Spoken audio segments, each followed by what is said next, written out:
कामरान अकमल साहब legendary cricketer हमारे साथ मौजूद हैं। कामी भाई, सबसे पहले तो मैं समझता हूँ नजीब ने भी हमें ज्वाइन किया है, लेकिन नजीब गुड मॉर्निंग भाई, आपका भी सुबह उठना हमारे लिए बड़े खुशनसीबी की बात है।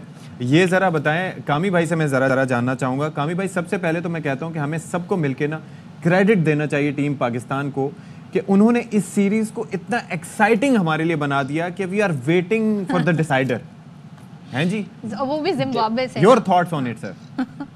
जिम्बाब्वे से हमेशा ही हम, मेरे ख्याल से हम लोग बड़ी मुश्किल से जीतते हैं और जब मैच हार जाते हैं, डंडे पड़ जाते हैं, उस वक्त हमें याद आता है कि ये तो इंटरनेशनल मैच है, अब आगे हम लोग जीतेंगे। तो फिर दूसरा मैच वैसे ही उन्होंने जीता है और साइम ने जैसे बैटिंग किया, बड़ी एग्रेसिवली बैटिंग की है और दूसरा बैट्समैन बन गया है पाकिस्तान की तरफ से जिसने फास्टेस्ट 100 बनाया हुआ है। अब इस चीज़ को कंटिन्यू रखें। देखिए अगली सीरीज जो है साउथ अफ्रीका के साथ, उसके लिए अच्छी तैयारी है, जितने रन्स करे उतना अच्छा है। और ये ऐसी सीरीज है, मेरा मानना, मैंने कल नजीब के प्रोग्राम में बात की है कि ये सीरीज होती है, आप अपने नए प्लेयरों को खिलाते हैं, एक्सपीरियंस देते हैं। जो आपके मेन प्लेयर्स होते हैं उनको आप रेस्ट करवाते हैं, बड़े मैचेस के लिए रखते हैं। तो मेरे ख्याल से इन सीरीज में पाकिस्तान टीम को चाहिए थे कि जितना मौका आप नए प्लेयरों को दे उतना अच्छा है। और जैसे सदफ ने बताया कि 2 प्लेयर्स हमारे भाई बैठे बैठे अनफिट हो गए हैं, नाजुक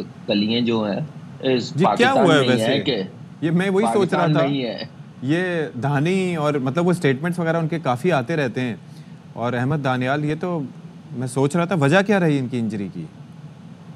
वजह ये तो टीम मैनेजमेंट ही बताएगी, मुझे नहीं लगता है कोई इंजरी है। वैसे बात की हो कोई और इशू होगा, लेकिन मुझे नहीं लगता कोई तो एकदम से दोनों प्लेयर हमेशा नए टैलेंट की बात की जाती है, उन खिलाड़ियों को मौका देने की बात की जाती है जो बैठे हैं, जिनको इतने चांस नहीं मिलते इंटरनेशनल मैचेस खेलने के, लेकिन जब चांस मिलते हैं तो परफॉर्मेंस वो नहीं होती। अभी इसी सीरीज़ की अगर हम बात कर लें, साइम ने यहाँ स्कोर किया, लेकिन उससे पहले कामरान गुलाम की बात कर लें, दीगर खिलाड़ियों की बात कर लें, सलमान अली जिनसे उम्मीदें भी हैं, तो आप क्या समझते हैं कि वो क्यों इस अपॉर्चुनिटी को अवेल नहीं कर पाते? हमें सिस्टम को समझना चाहिए और प्लेयर्स की साइकी को भी समझना चाहिए। एक मेरे ख्याल से प्रोसेस बेहतर होना चाहिए। जैसे कामरान गुलाम की बात की है, उसने टेस्ट मैच में 100 किया है, तो हमने इतना उसको हाईलाइट कर दिया, हमने उसको T20 टीम में भी रख लिया है, वनडे टीम में भी रख लिया है। दुनिया में जो भी प्लेयर परफॉर्म करता है जिस क्रिकेट में, उसमें उसको 1 साल 1.5 साल रखते हैं, उसके बाद फिर नेक्स्ट स्टेप होता है। तो हमारे यहाँ पे एक परफॉर्मेंस के बाद तीनों क्रिकेट में आ जाते हैं, तो यही एक अलमिया है। तो मेरे ख्याल से प्लेयरों को थोड़ा सा प्रोसेस बेहतर करे सिलेक्शन का, तो और अच्छी परफॉर्मेंस आ सकती है। ठीक है। अच्छा नजीब, अच्छा मैं यही जानना चाह रहा था नजीब, हम आपको याद है कि जिन प्लेयर्स का टेम्परामेंट तेज़ खेलने का होता है उनको स्लो खिलाते हैं, मतलब उनको फिर वहाँ से हटा देते हैं। यानी कि साइम अयूब के बारे में हर किसी ने बात की थी कि इसको T20 सीरीज़ में भी होना चाहिए था। फिर कामरान गुलाम जिनका टेम्परामेंट टेस्ट का है, चूँकि उन्होंने सेंचुरी स्कोर की थी तो उन्हें हर जगह उन्होंने यूटिलाइज़ किया। फिर एक और चीज़ कि सलमान अली आगा को यू रिमेंबर कि उन्हें T20 में कैप्टन भी बना दिया गया था, हालांकि T20 में उनके क्रेडेंशियल्स नहीं हैं इतने। तो ये वैसे हैप हैज़र्ड किस्म की अप्रोच है हमारी।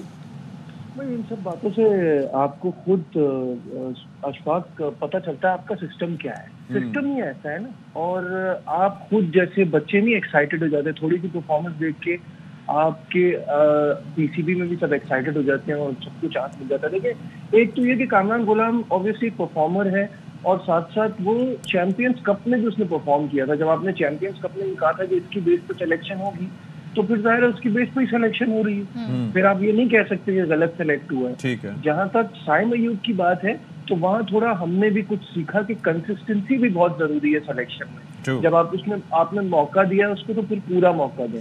उसके T20 में परफॉर्मेंस खराब आ रही थी, लेकिन मुझे लगता है कि जब वो ऑस्ट्रेलिया में रन कर गया था तो उसको वहां रोक लेना चाहिए। अदर देन दैट, साइम के लिए आपको थोड़ा सा हमेशा पेशेंस रखना पड़ेगा। जो नेचुरल टैलेंट होता है ना जिस प्लेयर में, उसके लिए वो कभी चलेगा तो वो गेम वन साइड कर देगा, जैसे उसने किया। बाकी ये कि आप पाकिस्तान की अगर बैटिंग देखें ना, अभी भी आप दूसरा मैच 10 विकेटों से तो जीत गए हैं, लेकिन ये याद रखें कि आपके ऑस्ट्रेलिया में भी वनडे सीरीज आप ओपनर्स की वजह से ही जीत रहे थे। इस बैटिंग में अभी डेप्थ नहीं है। ये पेपर में देख के आपको लगता है कि हाँ ये तो वो टीम है जो किसी से भी हार सकती है। और अगर ओपनर ना चले तो फिर तो तबाही है। This is what I am saying कि अगर आपके ओपनर ना चले तो आपका कोलैप्स कभी भी हो सकता है। तो ये पाकिस्तान टीम में सलाहियत है। एक तो हमारा ये ट्रेंड है कि हम छोटी टीमों से कभी भी किसी वक्त भी हार सकते हैं, और ऊपर से जिम्बाब्वे में से तो हम 5 साल में 4 मैचेस हार चुके हैं, 2 वनडे और 2 T20।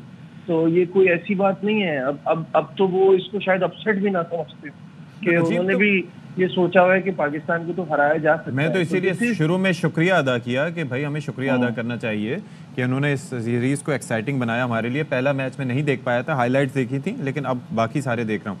तो अब ज़रा ये बताइए कि फिर इसी टीम के रहते हुए करें क्या? फिर रिजवान को कोई नसीहत अगर आप करना चाहें, क्योंकि मुझे लगता है कि जब वो बैटिंग करने के लिए आते हैं तो वो अपने ऊपर एक एंड संभालते हुए इतना प्रेशर ले लेते हैं और हाथों में बॉल दे के जिस तरह से वो भागने की कोशिश करते हैं जिसमें रन भी नहीं होता, और 40 बॉलों पे अगर 19 रन बनाते हैं तो उससे ऑलरेडी प्रेशर बिल्ड हो जाता है बाकी दूसरे पे और वो विकेट गंवा देता है, क्योंकि साइकोलॉजिकल इम्पैक्ट होता है।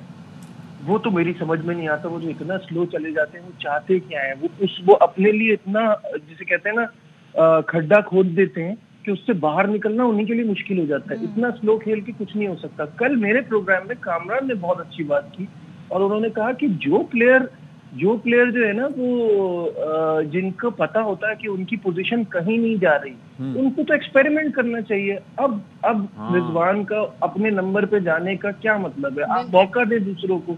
तो कामरान आपके साथ ही हैं, वो ज्यादा अच्छा इसको एक्सप्लेन भी करेंगे। आप इसको थोड़ा और इलैबोरेट कर दें और जाहिर है दूसरा ये भी बता दें क्या स्ट्रेटेजी होनी चाहिए फिर मैच में आज। देखिए, मैंने वो जो बात की है वो मैंने इस सेंस में की है कि यही टीमें होती हैं कि आप अपने प्लेयरों को कॉन्फिडेंस देते हैं, मैच्योरिटी लेवल देते हैं, क्योंकि रिजवान कप्तान है, इसको कोई क्या नाम है ड्रॉप नहीं कर सकता। इसने तो टीम लीड करनी है, परफॉर्मर है। तो ये कप्तान का काम है कि अपने प्लेयर्स को डेवलप करना, मैच्योरिटी लेवल देना, वो उस सिनेरियो में भेजना जहाँ पे वो खेल सके, उस प्रेशर को हैंडल करना सीख सके। तो जो नए लड़के गए उनको मौका दें। इसके अलावा मैंने कहा था हारिस रऊफ की जगह आप शाहनवाज धानी को तीनों मैच खिलाएं, उस नैन को खिलाएं, हारिस रऊफ को सेव करें, उसकी एनर्जी नहीं, वो दूसरे मैच के बाद हुए हैं ना। पहले मैच में मैंने कहा कि ये ऐसे मैचेस होने चाहिए थे, लेकिन उसके बाद आप अब्दुल्ला शफीक को रेस्ट करवा सकते हैं, हसीबुल्लाह को, एक ओपनर है, विकेट कीपर भी है, आपने मौका देना तो उसके नंबर पे दे। तो ये सारी चीजें मेरे ख्याल से ऐसे जब टीमें आती है तो एक्सपीरियंस मिलता है। और जहां तक साइम की बात की है, नजीब ने डिस्क्राइब किया साइम के मतलब, हमें पेशेंस रखना चाहिए। जो नेचुरल टैलेंट हो, सारे नेचुरल टैलेंट होते हैं, नजर आता है, फिर सबके साथ एक जैसा ट्रीट करना चाहिए, सबको 25-25 मैच देने चाहिए। पाकिस्तान की टीम है ये, ऐसे तो फिर कोई भी आके इतने मैच खेल के ऐसी परफॉर्मेंस कर देगा। तो ये फिर फेवरेटिज्म नहीं होना चाहिए, फेवरेटिज्म नहीं होना चाहिए।